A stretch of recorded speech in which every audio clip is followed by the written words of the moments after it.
حضرت مالک بن دینار فرماتے ہیں میں توبہ کرنے سے پہلے بہت بڑا شرابی تھا، میری 2 سال کی بیٹی تھی، میں شراب پینے لگتا تھا تو میری شراب گرا دیتی تھی، کہتی ابا میں تجھے گناہ نہیں کرنے دوں گی۔ 2 سال کی بیٹی، فرماتے میری بد نصیبی دیکھو میری بیٹی فوت ہو گئی۔ ایک رات میں خواب دیکھتا ہوں کہ دوزخ جنت کے فیصلے ہو رہے ہیں، قیامت قائم ہو گئی ہے، میرے لیے دوزخ کا حکم آ گیا، میرے پیچھے ایک بڑا سا اژدہا، بڑا سا سانپ بھاگنے لگا۔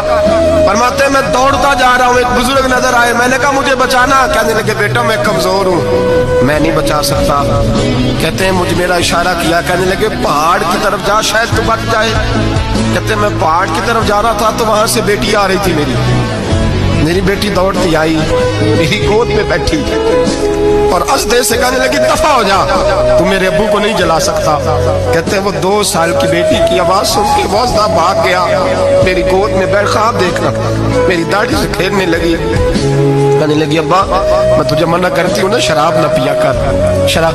میں نے کہا بیٹے یہ کیا ہے سارا کچھ؟ کہا ابا جی یہ تیرے برے عمل ہے جو اژدہا بن۔ تو بزرگ کون تھے؟ کہنے لگے بیٹے ابا جی وہ آپ کا نیک عمل ہے پر وہ کمزور بڑا تھا، آپ کو بچا نہیں سکا۔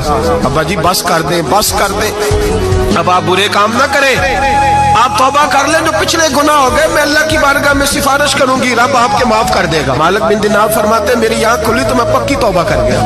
بیٹیاں تو بخشوانے آئی ہیں دنیا میں، بخشوانے، اور یہاں لوگ فخر کرتے ہیں، فخر سے بتاتے ہیں، کہتے ہیں میرے بیٹے کے 15 رشتے ہیں، شاید مجھے قرآن دازی کرنی پڑے، شرم کر، حیا کر۔ لوگیوں کی بیٹیوں کے بارے میں اس طرح کے انداز اختیار کرتا ہے، تو گناہ کرتا ہے پھر اس پر تو پھولتا نہیں سماتا، اور تو پھر تجھے حیا نہیں آتی۔ لوگ ٹیس کرتے ہیں، میں نے دیکھا ہے، ان کے بھائی کو تکلیف دیتے ہیں، ان کے باپ کو تکلیف دیتے ہیں، اذیت پہنچاتے ہیں۔ ڈرنا چاہیے، گناہ کرتے ہو پھر فخر بھی کرتے ہو، شرم آنی چاہیے۔